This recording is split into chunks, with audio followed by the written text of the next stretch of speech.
ఇప్పుడు కాకినాడ పోర్ట్ విషయంలో కూడా కర్త కర్మ క్రియ కూడా విక్రాంత్ రెడ్డి అన్నట్టు కూడా మాట్లాడుతున్నారు. ఏం చెప్తారు?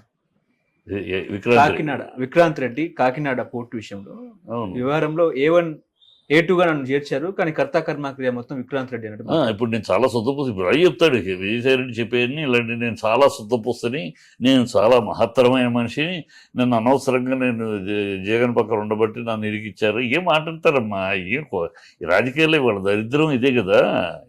ఏం మాట్లాడతారు? ఈ శుద్ధపూస చాలా మహత్తరమైన శుద్ధపూస, వీడికి ఏమీ తెలియదు, నోట్లో ఏలు పెడితే కొరకటం చేత కాదు, అందువల్ల ఈయన ఇరికిచ్చారు. ఎవరో చెవులో పువ్వు పెట్టాలి ఎవరికి. ఒక ఆడిటర్ ఒకటి ఇది నేను తెలియకుండా ఇరికిచ్చారు. ఇరికించుకోవడానికి అంత చిన్నపిల్లాడు.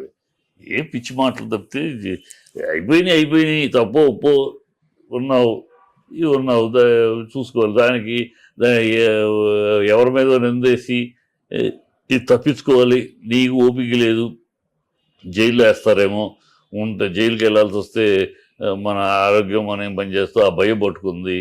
ఆ భయం పట్టుకుని కేసులు సత్వరం చేయమని చెప్పి కోర్టులు చెప్తుంది ఒక పక్క. సో ఏదైనా కేసులు సత్వరం చేసి జైలు శిక్షేస్తే మనం లోపలికి వెళ్ళాల్సి వస్తే మనం ఏజ్కి ఉండలేము కనుక ఆ భయం, లోపలికి వెళ్ళాల్సి వస్తే మనం ఆ భయాందోళనతో ఇలాంటి అయ్యో పిచ్చి కొత్తలు వచ్చి వాడు కాళ్ళు పట్టుకుని వెళ్ళి పట్టుకుని బయటపడదామని. అంతకన్నా ఇంకేమీ కనపట్లేదు నాకు. విజయసాయి రెడ్డి చాలా జెంటిల్మెన్ అనుకున్నాను. చార్టర్డ్ అకౌంటెంట్, ఆయన ఒక ఆడిటరు, కొంచెం ఏదో రాజకీయాలకి సడన్గా వచ్చాడు, సడన్గా వెళ్ళిపోతున్నాడు, వద్దులే అనుకున్నాడు, వెళ్ళిపోతున్నాడు అని చాలా డీసెంట్గా అనుకున్నా. కానీ ఈ మాటలని నాకు చాలా చిల్లరతనంగా ఉంది. ఈ ఇంత అవకాశవాద రాజకీయ మాట్లాడలు, ఎన్నాళ్ళు జగన్ భారతీని గురించి మాట్లాడటము, ఈయన పిచ్చి. ఇంతకన్నా దౌర్భాగ్యం. ఇద్దరి మాటలు వినడం వల్లనే జగన్ రాజకీయంగా నష్టపోయారు. ఏం నష్టపోయాడు జగన్? రాజకీయాల్లో ఓడిపోతే పోయినట్టేనా? ఎవరు ఓడిపోలో మళ్ళీ ఎవరు రావా? ఎన్నిసార్లు కరుణానిధి గారు ఓడిపోయారు, ఎన్నిసార్లు గెలిచారు. రామారావు గారు అంతటా ఆయన ఓడిపోయి మళ్ళీ రావా? చంద్రబాబు ఎన్నిసార్లు ఓడిపోయాడు, ఎన్నిసార్లు గెలిచాడు. రాజకీయాల్లో ఓడిపోతే అయిపోయినట్టేనా? ఏం మాట్లాడుతున్నారు పిచ్చి మాటలు? రాజకీయాల్లో ఒకసారి ఓడుస్తారు, గెలుస్తారు, దాంతో అయిపోయినట్టు చరిత్ర. పవన్ కళ్యాణ్ 1 సీటు కూడా 100 సీట్లు పోటీ చేస్తే 1 సీటు కూడా గెలవాలి, 2 చోట్ల ఓడిపోయాడు. మరి వాళ్ళ డిప్యూటీ సీఎం అవులా? ఊరినే పిచ్చి మాటలు. ఓడిపోతే అయిపోయాడు, జగన్ చరిత్ర అయిపోయింది. ఇవన్నీ వాళ్ళ భుజాలు పుసుక్కుంటూ వాళ్ళు తృప్తి వచ్చుకునే మాటలు తప్పితే ఇంకోటి కాదు. అంటే పోసాని కృష్ణమురళి వ్యవహారం చూసిన తర్వాత వైసీపీ నాయకులు ఒక్కొక్కరుగా భయం మొదలైందంటారు. ఏం భయం లేదమ్మా, ఎక్స్పెక్టెడే. ఇదేం ఎప్పుడు భయం వస్తుంది తెలుసా? అన్ఎక్స్పెక్టెడ్, ఎదురు చూడని అటాకర్. ఏమీ కాదు, ఎక్స్పెక్టెడే కదా. ఎప్పటి నుంచో ఎన్నికలు అయిన కాడ నుంచి రెడ్ బుక్ బుక్ పూసు తిరుగుతున్నారు కదా లోకేష్. అదే జీవితం, రెడ్ బుక్కే, అందుకే ప్రజలు నన్ను గెలిపించారన్నట్టు రెడ్ బుక్ పుట్టుకు తిరుగుతున్నాడు. అదేదో వాళ్ళని అరెస్ట్ చేసి వేళ చేసి ఆనందం పొందుతున్నాడు. అది ఎంతకాలం చూస్తారు, అది అందరికి తెలుసు. ఒకళ్ళ తర్వాత ఒకళ్ళు కొడాలి నాని ఏంటి, పేరు నాని ఏంటి. మన పేరు నాని బందరు దీనికి ఆయన వెళితే ఈయన వెళ్ళలేదు, జగన్ వెళ్ళాడు. కానీ ఆయన కేసులో పేరు నాని పెట్టారు, పేరు నాని పేరు ఇంక్లూడ్ చేశారు. అసలు ఎలా అక్కడ లేడు.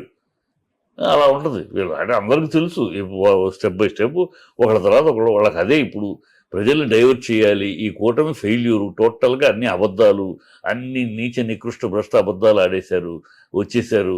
ప్రజలు ఎక్కడికి వెళ్తే అక్కడ అడుగుతున్నారు, ఎక్కడ నిరుద్యోగ వృత్తి ఎక్కడ అని యూత్ అడుగుతున్నారు, రుణమాఫీ ఎక్కడ అని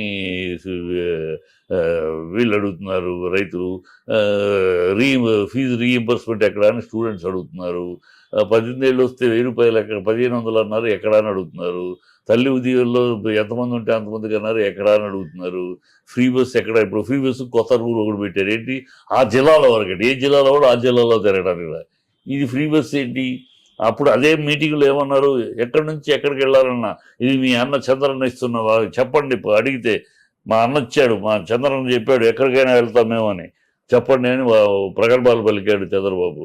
మరి ఇప్పుడేమో నేను అసెంబ్లీలో అది ఊరిని మేము అనలేదు, ఏ జిల్లాలో ఆ జిల్లా వరకే ఫ్రీ, అంతే. జిల్లా దాటి వెళ్తే కట్టుకోవాలి, ఇంకేంటి ఫ్రీ? ఇన్ని పచ్చి అబద్ధాలు, పచ్చి డ్రామాలు ఆడితే ప్రజలు ఎక్కడికి వెళ్తే అక్కడ నిలదీస్తున్నారు. గ్యాస్ ఫ్రీ గ్యాస్ ఎక్కడ అని వీటిని డైవర్ట్ చేయడానికి వాళ్ళని అరెస్ట్ చేసి వీళ్ళని అరెస్ట్ చేసి ఒక డ్రామా ఆడుకుంటున్నారు. అంతకన్నా ప్రజలన్నీ గమనిస్తున్నారు, ప్రజలందరూ అసహించుకుంటున్నారు, ప్రజలు చీ అన్నారు. ఎంత బుద్ధి తక్కువ పని చేసాం వీళ్ళని ఈ కూటమిని నమ్మి గెలిపించుకుని చాలా పొరపాటు చేశారు, చెంపలు వేసుకుంటున్నారు. సమయం వచ్చేప్పుడు సమాధానం చెప్తారు. ఈత గాలి పనులు, గాలి చేష్టలు తప్పితే ఇంకోటి కాదు.